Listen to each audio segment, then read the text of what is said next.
I request Bunny Vas గారిని మాట్లాడాల్సిందిగా కోరుకుంటున్నాము. ఫస్ట్ ఆఫ్ ఆల్ అది చిన్న సినిమా అయినా పెద్ద సినిమా అయినా సరే ఎప్పుడు కూడా మా వెనకాలండి ఈ సినిమాలను బాగా ప్రమోట్ చేసే మా మీడియా మిత్రులందరికీ కూడా చూసుకోవడం చాలా రోజులు అయింది. Thank you so much for attending ఈ ఈవెంట్కి. అండ్ ఎస్, నేను ఈ సినిమాకి ఫస్ట్ ఆఫ్ ఆల్ నేను థ్యాంక్స్ చెప్పాల్సింది సాయి అండ్ మా ఆదిత్య. వాళ్ళిద్దరికి ఏంటంటే ఒక మంచి కంటెంట్ వాసు గారి దగ్గర తీసుకెళ్తే డెఫినెట్గా ఆయన చూసి బాగా ఎంకరేజ్ చేస్తాడని చెప్పి ఫస్ట్ నమ్మింది వాళ్ళిద్దరూ నన్ను. So thank you so much for Aditya and Sai. మీరిద్దరూ లేకపోతే ఈ సినిమా నిజంగా నా దగ్గరికి వచ్చేది కాదు. Thank you so much for your believe, నా మీద ఉన్న నమ్మకానికి. అండ్ ఈ సినిమా నాకు నచ్చడానికి మెయిన్ కారణం ఏం లేదు, మీ అందరికీ తెలిసిందే. ఒక సినిమాలో ఎంటర్టైన్మెంట్ కుమ్మేస్తే ఆ సినిమా నాకు ఎప్పుడు బాగా నచ్చుద్ది. అండ్ ఐ ఆల్వేస్ నాకు ఒక ఎంటర్టైన్మెంట్ సినిమా చేయడానికి, అంటే ఒక నవ్విస్తూ ఆడియన్ని సీట్లో ఆ నవ్వులతో జంప్ అవుతుంటే చూస్తూ నాకు చాలా ఆనందం. అట్లాంటి సినిమాలు నేను ఎక్కువ ఇష్టపడతాను.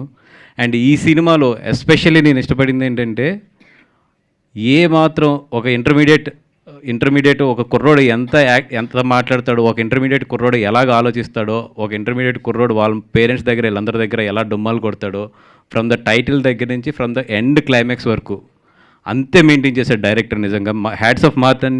ఎందుకంటే ఒక క్యారెక్టర్ని, ఒక ఎమోషన్ సీన్స్ వచ్చినప్పుడు కూడా ఆ క్యారెక్టర్లోనే ఉంచి నిజంగా పెద్ద డైలాగులు చెప్పకుండా ఒక ఇంటర్మీడియట్ క్యాండిడేట్ ఎంత ఎమోషనల్గా ఎక్కడ ఎలా మాట్లాడతాడో అంతే మాట్లాడించాడు.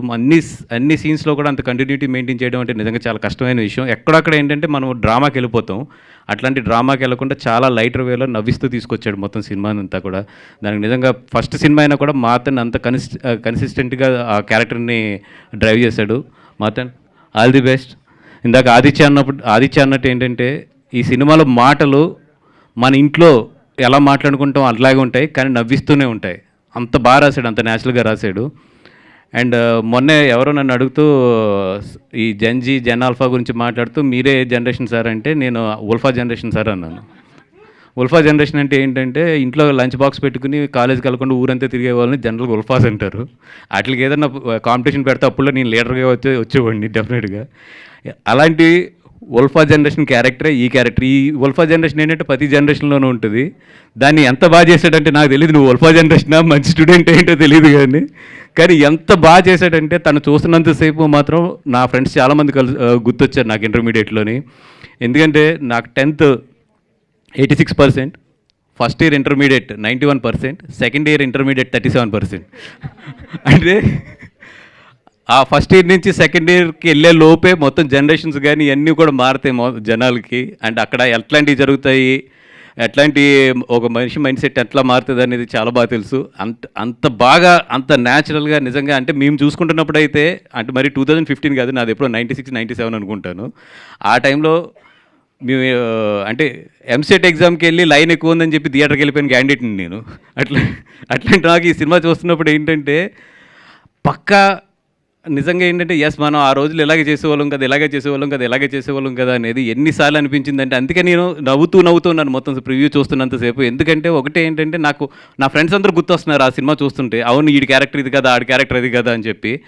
ఒక 3-4 చోట్ల అయితే నేను చెప్తున్నాను కదా, థియేటర్ డెఫినెట్గా నవ్వుతూ సీట్లోంచి ఒక్కరిద్దరన్నా కింద పడతారు థియేటర్లో అయితే. అదైతే నేను ఈ సినిమా నుంచి గ్యారంటీ ఇస్తా. September 12th వస్తుంది సినిమా. మంచి అంటే డెఫినెట్గా మంచి డేట్ అది. నిజంగా ఇంటర్మీడియట్ స్టూడెంట్స్ అందరికీ నేను చెప్పాను ముందు 3 రోజుల నుంచి కూడా ఫ్రీగా వేసేసండి ఇంటర్మీడియట్ స్టూడెంట్స్కి అని చెప్పి ఒక 2-3 షోలు వేసి వాళ్ళు.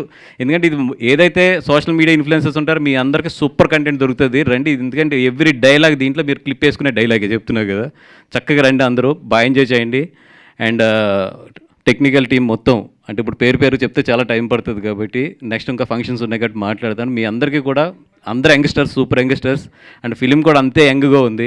ఇట్లాంటి మంచి ఫిలిం నేను డిస్ట్రిబ్యూట్ చేస్తున్నందుకు కానీ, నేను థియేటర్స్లోకి తీసుకెళ్తాను కానీ నిజంగా నాకు చాలా గర్వంగా ఉంది. అండ్ మౌలి, ఆయనతో నీ యాక్టింగ్ అయితే నేను ఫిదా అయిపోయా. ఎన్నిసార్లు చెప్పాను అడుగు మన వీళ్ళకి. అండ్ ఎప్పుడు నిన్ను కలిసి అప్రిషియేట్ చేయడం కుదరలేదు నాకు. చాలా న్యాచురల్గా చేస్తావు, ఒక పక్కింటి అమ్మాయి కింద ఉంటావు, అంత న్యాచురల్గా ఉంటుంది. Shivani, all the best. అలాగే వంశీ, నేను ఎప్పుడు ఒక సినిమా చూసి మేము డిస్ట్రిబ్యూట్ చేసినా కూడా ఇప్పుడు కొంచెం ఫెయిల్ అవ్వలేదు. 2018 అవ్వచ్చు, లేదా మన పొలిమేర అవ్వచ్చు, కా అవ్వచ్చు, కమిటీ కుర్రోళ్ళు అవ్వచ్చు, ఇద్దరం కలిసి చేసిన ఈ 4 సినిమాలు కూడా మీకు బాక్స్ ఆఫీస్ దగ్గర ఎట్లాంటి పెర్ఫార్మెన్స్ చేసినాయో తెలుసు. మళ్ళీ ఇద్దరం కలిసి చేస్తున్న 5వ సినిమా ఇది. సో డెఫినెట్గా మా జడ్జిమెంట్ ఎప్పుడు కూడా ఇంకా ఆ జడ్జిమెంట్ ఉందని నమ్ముకుంటాం. ఇంకా మా జడ్జిమెంట్ రాంగ్ అవ్వదు, ఎట్లాంటి స్టేట్మెంట్లు ఇవ్వను కానీ, ఎందుకంటే రికార్డెడ్గా ఉంటాయి అన్నీ. ఇంకా అదైతే ఉందని తెలుసు నాకు జడ్జిమెంట్. సో డెఫినెట్గా ఈ సినిమా అయితే మాత్రం డబ్బులు ఎంత వస్తాయి ఇవన్నీ పక్కన పెడితే మా మీద ఉన్న నమ్మకం మాత్రం మీకైతే ఫెయిల్ అవుతుంది థియేటర్లోని.